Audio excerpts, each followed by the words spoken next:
Hello class, welcome to our lesson today. We're going to be looking at Euchre with probability. So a few things before we get started on that is remember that there's always 24 cards in the deck. You're going to deal out 5 cards to each player. After that, we'll eventually flip one of the cards up so we can see what the trump suit may be, or we call it or pass. What we're going to start with today is just find the probability by just dealing cards and looking at my 5 cards. So in order to deal with that, we have to use combinations, because the order that you get the cards doesn't matter. We're not playing the cards, we're just getting them in our hand. So everything that we're looking at here is a combination. So if you look up here in the top left, this is 24 and then choose 5. Remember, that's how you find using NCR on your calculator. So you type 24, then NCR 5, and it should spit out this 42,000 number. Before we start doing anything else, you want to make sure you try that to make sure that you know what the probability is. When you're looking at the probability questions, you want to make sure that you're finding the right groups of information and multiplying them together as if they're multiple events being multiplied.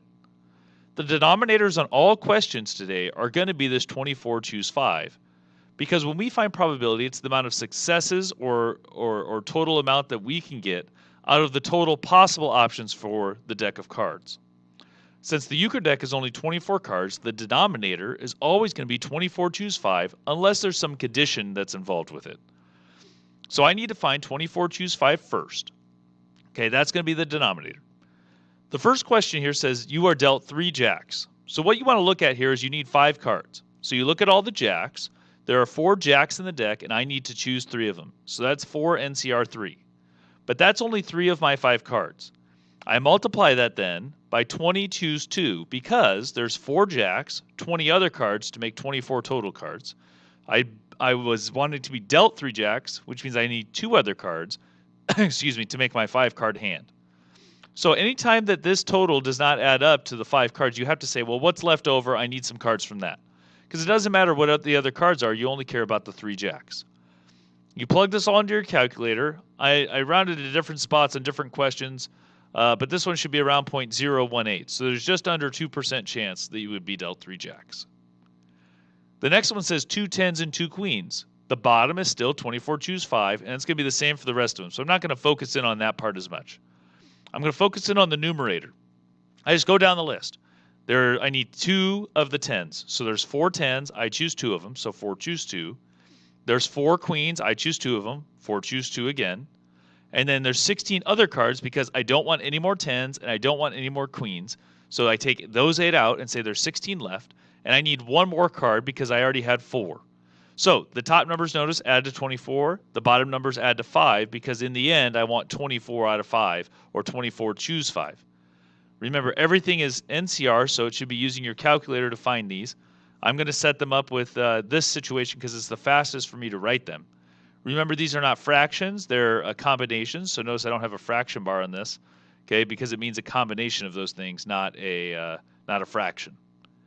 I get an answer of just under 2%, so 1.3% or 1.0136 as an answer to be dealt 2 10s and 2 queens out of the Euchre deck. The next one says you want to be dealt all 4 aces. So there's 4 aces, you choose 4. But that's only 4 of 5 cards, so I need a 5th card. So there's 20 other cards, and I need 1 of them.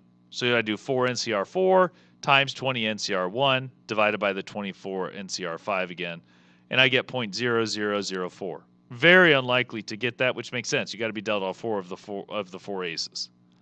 The next one, 3 10s and 1 queen. So that'd be 4 NCR 3 for the 3 10s, 4 NCR 1 for one of the 4 queens.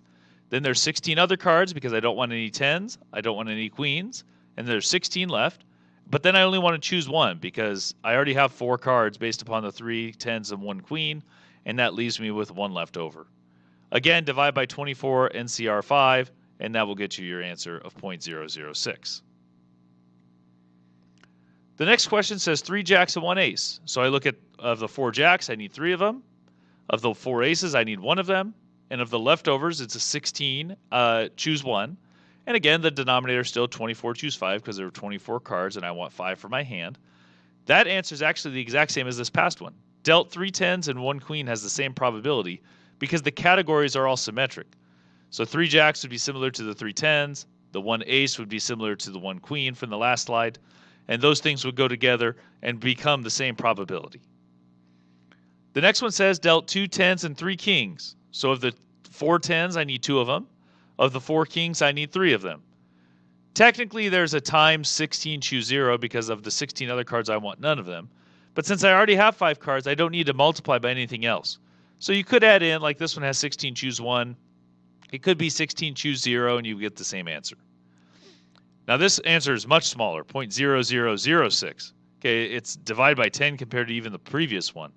And that's because it's more specific. I'm asking for specifically, I want this many tens, this many kings, etc. And there's no leftovers to multiply through to make it a little bit easier to work with. The next question is dealt 2 nines and 1 ace. So of the 4 nines, I need 2 of them. Of the 4 aces, I need 1 of them. But I've only drawn 3 cards, and so I need 2 cards left over. That's why the last group is 2. And of the 4 nines and the 4 aces, those are gone, and there's 16 left, so that's 16 choose 2. I divide by 24 choose 5 still, and I get 0.678. 0.0678. That's a very different probability. Dealt 2 kings and two tens, and 2 queens. 4 choose 2 for the 4 out of the 2, or 2 out of the 4 tens. 4 choose 2 for 2 out of the 4 queens. And then 16 choose 1 because I still need one more card to make it out of 5. And then divide by 24 choose 5. Plug it all into my calculator. And again, this would be 0.0136. The next one is dealing 3 queens, 2 aces. So this is similar to the one that we looked at before that had all 5 cards kind of taken care of. So of the 4 queens, I want 3 of them. Of the 4 aces, I want 2 of them. So that's 4 choose 3 and 4 choose 2. And then the denominator is 24 choose 5. I don't need anything extra because the 3 queens and 2 aces is already 5 cards. So I don't need to multiply by anything additional to get my answer of 0.0006. If I'm dealt 2 tens and 1 queen, of the 4 tens, I want 2 of them. Of the 4 queens, I want 1 of them. And then there's 16 other cards because it's 4 choose 2, 4 choose 1, and that's 8 of the total, so that's 16, and I choose 2 more cards because I need to make sure I have 5 cards again.